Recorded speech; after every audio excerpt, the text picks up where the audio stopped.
तारीफ करना सीखिए।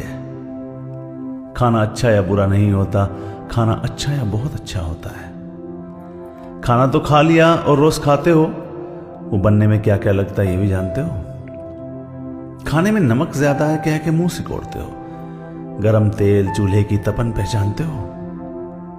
थाली रोज सजती है, नियमित समय पर रोज थाली सजती है। उस बनने से सजने तक की प्रक्रिया में बहुत मेहनत लगती है।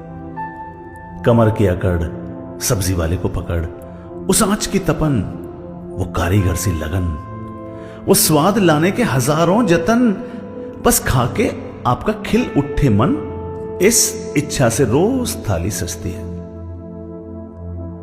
उस बनाने वाले की सराहना कभी कर दो, और ऐसा अगर रोज कर दो तो थाली सजाने वाली क्या, थाली भी मुस्कुराएगी, सच में बात बन जाएगी।